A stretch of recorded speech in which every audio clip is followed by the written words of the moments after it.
This is the Mormon Mixed Faith Marriage Podcast with certified life coach Brooke Booth, episode number 105. All right, we're going to talk about two things I have definitely heard from clients, and we're going to get out ahead of it. One is, this is not what I signed up for. And another one is, this is not how it's supposed to be. Maybe these are familiar to you. I'm guessing if you are listening to this podcast, you've heard these thoughts or some variation on them before. This is not what I signed up for. Actually, I heard this one from my good friend, Chris Rich. She's a life coach who also coaches on mixed faith relationships. And she said this is the one that she struggled with the most when her husband had his faith transition. This is not what I signed up for. And I have certainly heard it from my clients as well.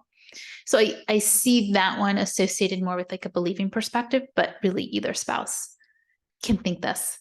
This is not how it's supposed to be. This is a phrase I actually heard on the Glennon Doyle podcast, We Can Do Hard Things, which is my current podcast kick. I get on podcast kicks.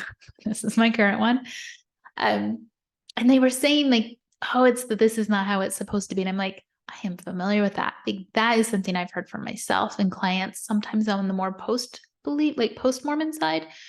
Like, they're supposed to support me. They're supposed to, go with me on this faith journey or through this faith transition.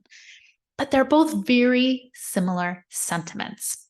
Like, what's at the core of this is not what I signed up for, this is not how it's supposed to be, is ultimately just resisting the reality of the current marriage or the current relationship. And that's what I want to talk about. Before we go there, I want you to hear this. I want you to hear this very carefully. You're right. Like, this isn't what you signed up for. You're right. This isn't how things are supposed to be, based on what you were taught or what you wanted. And I'm sorry. Like, I am sorry. Things have changed, and that's not fun. That's not easy. That sucks. And I am sorry. This is not how it's supposed to be. This is not what you signed up for. And that's real. And that's hurts. And that's painful. And I'm so, so sorry. And I want you to give yourself space and time to mourn this, to be angry about this, to be upset, to feel whatever it is you feel about that. Take the time to acknowledge that and sit with that and honor that part of yourself. Like, instead of resisting that as well. Then after you've given yourself space to do that, and I'm not suggesting you take years to do this, but take the time you need to really mourn that and grieve that frustration and anger and loss and sadness and disappointment. And then when you're ready to start asking the question, so now what? So now what to do? Then I have, like, the rest of the podcast is for you. What now? What do I do about this? This is what I want you to consider. You get to decide if this new situation isn't for you. You get to decide if you want to end or leave the relationship. And I get some of you may feel like you don't have that choice because of finances, because of kids, because of other factors. And I get that too. I really do. So then what do you do? Like, what do you do in a situation that you don't really love, that you didn't want, that isn't, what you signed up for? Now, I'm not going to suggest there's some perfect solution out there that's going to solve this and make it all go away. But what I see and what I want to see if we can work around and prevent is, I see people in this situation. It's like they get in the water where there's lots of waves, and those waves just keep bashing them against the rocks. And they just keep getting hit by the waves and then hit by the rocks, and then the waves hit them at the rocks again, over and over and over and over.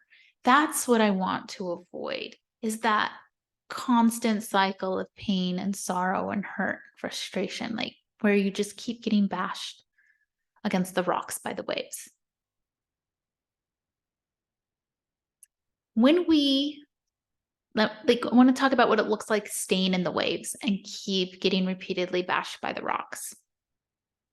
That's when we stay in the like, this isn't what I signed up for. This isn't, and not where we process the emotion like I was talking about earlier and give ourselves space to mourn it, and work through the disappointment.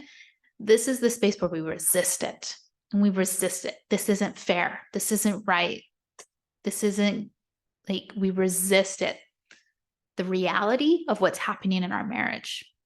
Maybe this means we guilt trip our spouse for changing the rules of the game or upsetting the family dynamic or not coming along on our faith journey. Maybe we beat ourselves up for creating this situation or not preventing it. Sometimes we want to go to a place in the past when things were quote unquote good. You know, my husband has a tendency to talk about the time before my faith transition like it was some golden era of our marriage. And for me, it wasn't golden. There were many things at that time that weren't working that, when they're in large part, fed into my faith transition. But he would love to go back there because it was golden for him. When we discuss it, he can see that, maybe that's not so golden for me, and maybe that's not a helpful goal for us to focus on. Maybe we need to create a new path. Not his path, which is we're both in, or my path, which is we're both out, but a new third path where neither of us, and I want to make a point, like, that third path is tricky. We don't naturally go there mentally and plan that one out. It can take some work to start co-creating with your spouse what that third path may look like. Not his or hers, not yours or theirs, but what a third path may look like. Okay, so with that said, let's come back to, like, what do you do with the conundrum of the supposed to's and this is not what I signed up for? I think one of the most helpful ways is to, or I want to make a little caveat before I say this. This is not going to be easy, what I'm going to suggest, and this is not for everyone. So proceed with caution. I am, offering caveats and advisements and notices here. Proceed with caution. But what I suggest is practice letting go of the supposed to's and the this isn't what I signed up for's.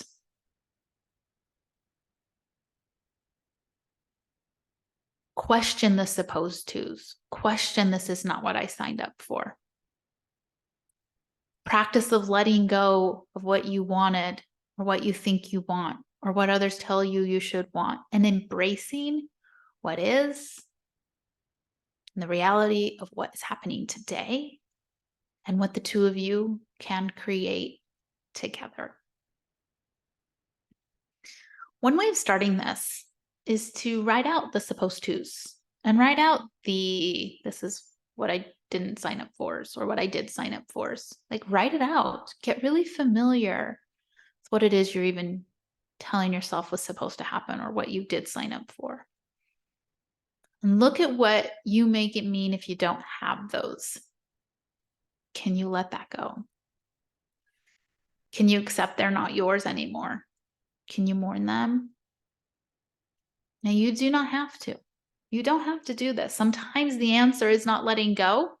Sometimes you just need to get clear on what's really important to you. And, how important that is to you. And if you really want it, no matter what, that's good to know.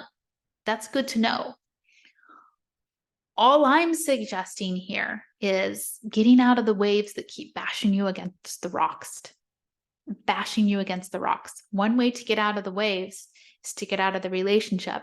Another way to get out of the waves is to let go of the supposed to's and this isn't what I signed up for.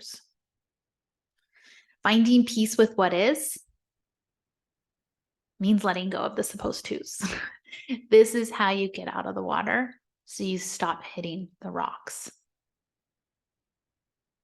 Sometimes we stay in the water and we keep hitting the rocks because we don't feel like acceptance is viable.